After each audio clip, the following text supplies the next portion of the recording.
ከ800 በላይ ኩነቶች ተካሂደዋል።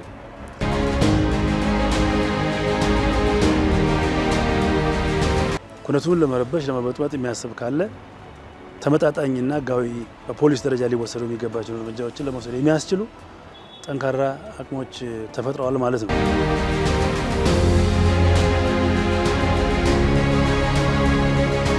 አስቀድሞ ሊመጡ የሚችሉትን ነገሮችን ለመከላከልና በብቃት ለመወጣት የሚያስችሉ ውጤታማ ክንውን እንደነበረን ማየት እንችላለን።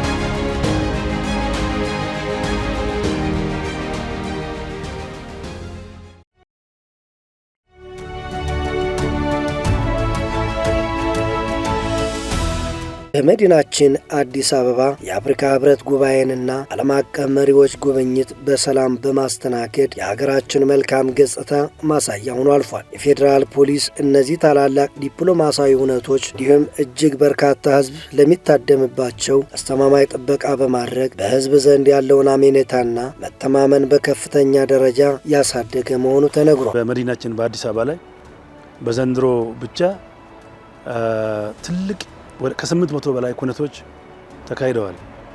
እነኚህ ኩነቶች በአዲስ አበባ እንዲሁም ከአዲስ አበባ ውጭ ትላልቅ የውጭ እንግዶች መዲናችን አዲስ አበባን ከመንግስታችን ጋር ባላቸው ግንኙነት የሀገሪቷን ልማት የጎበኙበት ሁኔታ አለ። እንዲሁም የዚህ የካሪቢያንና አፍሪካ ሀገራት ግንኙነት እንዲሁም በርካታ የትላልቅ መንግስታት ሀገራት ፕሬዝዳንቶች፣ ጠቅላይ ሚኒስትሮች ኢትዮጵያ የመጡበት ሁኔታ ነው። ከሀገር የሚመጡ እንግዶችንም ይሁን የሀገር ውስጥ ቪአይፒ በመኖሪያ ቤታቸውና በሚንቀሳቀስባቸው አካባቢዎች ሁሉ ተገቢውን ጥበቃና ተገቢውን የህግ ከለላ በማድረግ ይሄም ትልቅ ውጤታማዎች ነን ብለን መውሰድ የሚቻልበት ነገር ነው።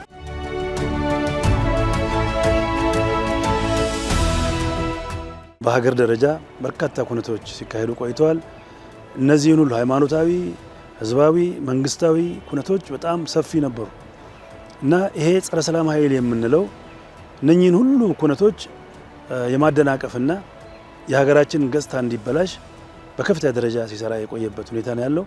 ይህንን በተጨበጠ መረጃ ላይ በመንተራስ ሁኔታዎችን በመገምገም በዚህ ላይ የተሰማሩ አካላትን በመቆጣጠር በህግ እንዲጠየቁ በማድረግ ግን ደግሞ ሀገራችን ላይ የታሰቡ ኩነቶች ሁሉ ፍጹም ሰላማዊ ሆነው እንዲጠናቀቁ የማድረግ ስራ ተሰርቷል። በዚህ ላይ የፌዴራል ፖሊስ የነበረው ሚና የጎላ ነው ብሎ መውሰድ ይቻላል። አደባባይ ወጥቶ ህዝቡ የሚያከብርበትን ከመጀመሪያው ጀምሮ እስከ መጨረሻው ከሚመለከተው የጸጥታ አካል ጋር በመቀናጀትና በመደራጀት የራሱን አቅጣጫዎች በማስቀመጥ ያው ማህበረሰባችን በፖሊስ ላይ አምኔታ እንዲኖረው ከማድረግ አንጻር እጅግ ስኬታማዎች ናቸው ተብሎ መውሰድ ይቻላል። ለዚህ ስኬት ዋና ሚስጥሩ የሰው ኃይል በእውቀትና በቴክኖሎጂ ማብቃት መቻሉ ነው። ከከፍተኛ አመራር እስከ ታችኛው ሰራዊት ድረስ በተሰጡ ስልጠናዎችና የወንጀል ምልክቶችን አስቀድሞ በመቃኘት ሊከሰቱ የሚችሉ ስጋቶችን የመከላከል አቅም ተፈጥሯል። በሪፎርማችን የሰው ኃይልን ማባዛት፣ የሰው ኃይልን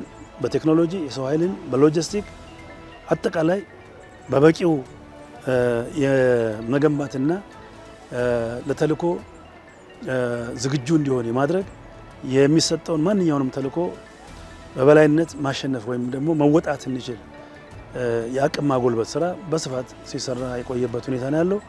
ይሄ በመሆኑ በትክክልም በአፈጻጸማችን ላይ ውጤት እንዳለው ለማየት ችለናል። እንደ ተቋምም ራስን ከጸጥታ ከወቅታዊ ሁኔታ ጋር ለማካሄድ በስልጠና በተለያዩ አካል እንቅስቃሴዎች እንዲሁም ከወትሮ ዝግጁነት ጋር በማረጋገጥ አስቀድሞ ሊመጡ የሚችሉትን ነገሮችን ለመከላከልና በብቃት ለመወጣት የሚያስችሉ ውጤታማ ክንውን እንደነበረን ማየት እንችላለን። ፖሊስ ላይ የነበረውን እምነት በሀገራችን ያለው የሰላማዊ ሁኔታን ለማረጋገጥ ስራ የተሰራበትና ውጤታማ የነበርንበትን ብሎ መውሰድ ይቻላል። ዓለም አቀፍ ተሞክሮዎችን መሰረት ያደረገው ዘመናዊ ፈረሰኛ ፖሊስ ሰፊ ቦታዎችን በአጭር ጊዜና በጥቂት የሰው ኃይል በንቃት ለመቆጣጠር የሚያስችል ሲሆን ከዚህም ጎን ለጎን በአፈጻጸም ሂደት ውስጥ የሚታዩ አልፎ አልፎ የሚከሰቱ ክፍተቶችን ወዲያውኑ በማረም የተቋሙን አስተማማኝነት የማጠናከር ስራ በስፋት የተከናወነ መሆኑም ተገልጿል። ዘመናዊ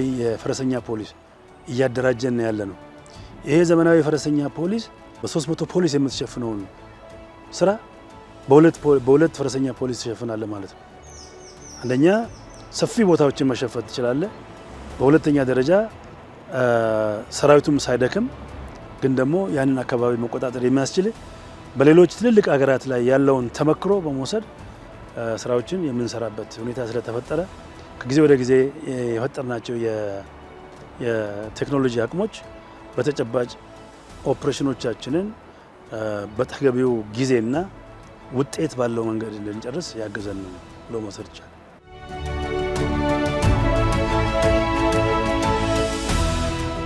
የፈጠርናቸው የቴክኖሎጂ አቅሞች ኦፕሬሽኖቻችንን በሙሉ እውቀትና በተጨበጠ መረጃ ላይ ተመስርተን እንድንሰራ ጠቅሞናል። በተለይ የፈጠርናቸው የድሮን አቅሞች ግዳጅ ባለን ቦታ ወይም ደግሞ በተለይ ትላልቅ ኩነቶች በምናዘጋጅ ጊዜ አካባቢውን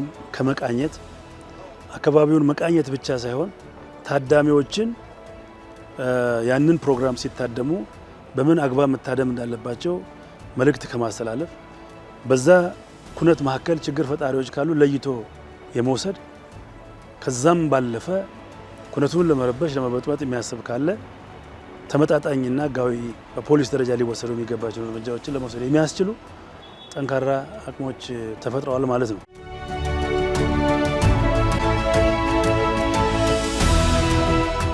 የአፍሪካ ህብረትን ስናዘጋጅ ጫካዎች፣ ተራራዎች፣ በረራዎች በተገቢው ያለምንም ፍርሃት ያለምንም ስጋት መሆን እንዲችሉ ግለሰብ ነው ልከን አካባቢውን የምናስሰው የምናረጋግጠው።